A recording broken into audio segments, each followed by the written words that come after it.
Okay, welcome back to another video. In this video, we're going to be doing a review on the Soundcore Motion X500. Just came out a couple days ago, retailing for £170 here in the UK. There is an early bird offer at the moment, a Black Friday offer or something to take it down to £130, but I'm going to have to review it based on the £170 prices. That's going to be the price going forward. Obviously, that is quite a lot for a speaker of this size, so we're going to be considering that during this review. And yeah, trying to kind of compare it with the X600 as well, which wasn't much more, but did feel quite a bit bigger, like almost double the width. So yeah, it'll be interesting. It's quite a nice design. Again, like the same as the X600, nice materials, all very metally. That says Spatial Harmony on the side. You got like the Soundcore logo, kind of like engraved almost into the thing. Kind of nice, well, plasticky metal. I think it is metal actually. Metal grills. Stands on the bottom. Motion X500 written on the port. Unfortunately, it is only a one USB-C input for charging, so no aux port. That makes slightly more sense with something like this, which is based, going to be purely based off portability and going on the move. So I guess an aux port isn't necessarily needed. But yeah, that does tend to annoy me sometimes. Obviously up the top, we've got power button, Bluetooth button, we've got the spatial audio, and then the volume media controls on the right hand side there.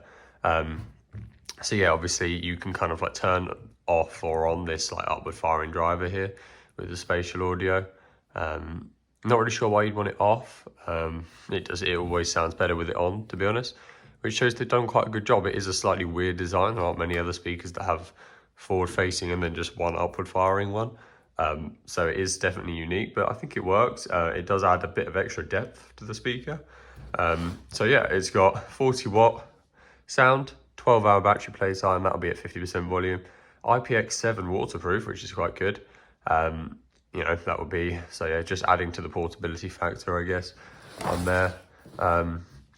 Yeah, bass can go down to 40 kilohertz, up to 40 kilohertz, sorry. It doesn't say on there what it will go down to, but obviously these speakers are not massively bass heavy, and obviously that's not going to make a big difference when you're outside anyway, so that's hence why they don't focus on that too much. It's got Bluetooth 5.3, as it's a relatively new speaker, a very new speaker even.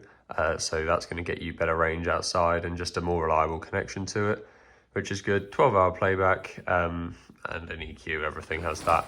You got a little graph, a little image on the side here of kind of shows how the speaker's laid out.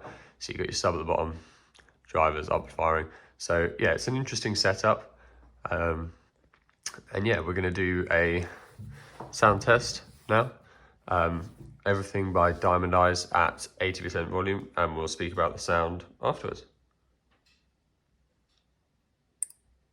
I'm on my own, broken and alone. I feel the rain crashing down all around this empty town. I'm searching for the lost and found, but you don't care, you're unaware. Keep moving like the scars aren't even there. It's in the air like a blazing flare.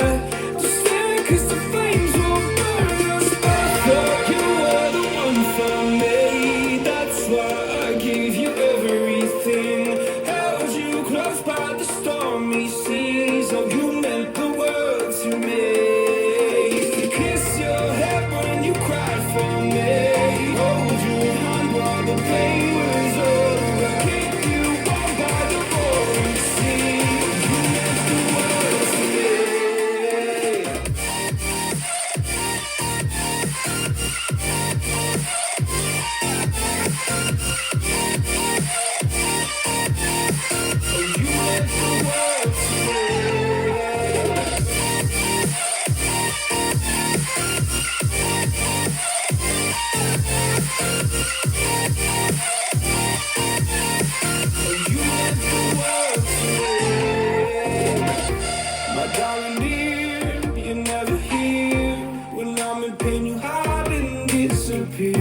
Like shadows in the atmosphere, charting the stratosphere.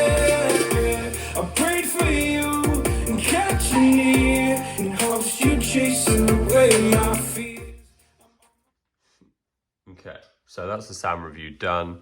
I mean, yeah, it's always going to be slightly odd through camera, obviously, but it's just something to give me, you know, a little bit to give me something to talk about. I did mess with the spatial audio button a little bit during that. Yeah, I mean, for me, it's always better with the spatial audio on. So, yeah, there is a noticeable difference definitely in the room. It sounds a bit more washed out. The big thing for me here really is that, you know, being a portable speaker, it's going to get thrown in bags, bashed about. This looks a bit too nice. You know, the build quality is good, but it's very kind of like, I don't know, you'd feel bad scratching it or just throwing it in a bag. The whatever I reviewed last time, the Soundcore, I'm not going to try and butcher the name because I can't remember what it was. But the one literally the video before this of the smaller Soundcore was about £80. That is, yeah, well, half the price of this. In fact, actually slightly less than half the price of this if you're paying full price.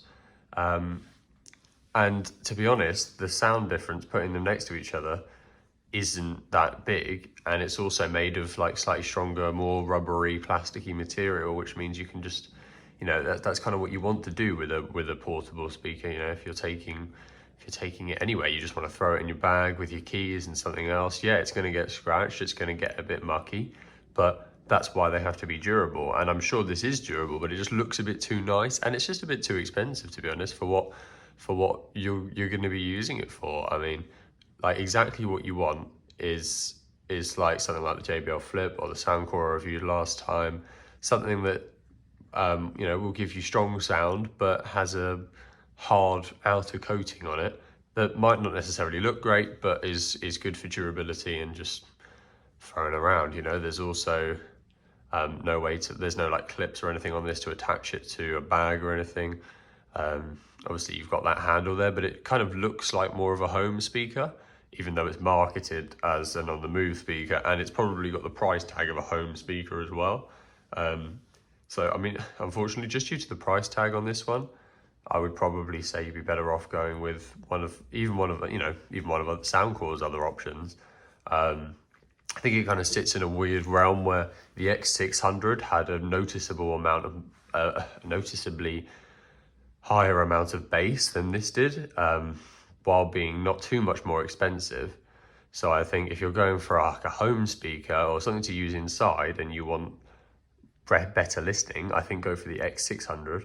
If you want a portable speaker, I think go for something else, basically. So I think this kind of sits in the middle of that, where it's probably not aimed at the right market and it's too expensive for what most people are going to be using it for. So I don't know, it's an interesting one. Obviously put your comments down, let me know what you think, but I think portable speakers literally just need to be focused on durability and just being rugged and putting out good outdoor sound.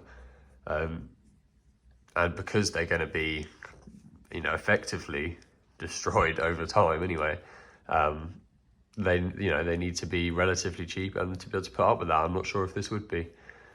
So yeah, it'd be an interesting test to do longer term to see how well it stood up.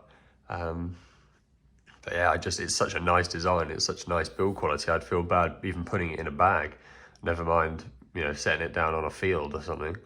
I don't know, I feel like it doesn't belong there. Kind of in the same realm as the Sonos Move, I suppose, where it just feels like a premium home speaker, and I've never seen a Sonos Move out in the wild, which kind of suggests that, you know, people are thinking the same thing. You know, people want something that they can drop at the edge of a party, drop on a bench, you know, put on full volume and then forget about, pretty much. Whereas I don't think this really fits that category. But let me know what you think.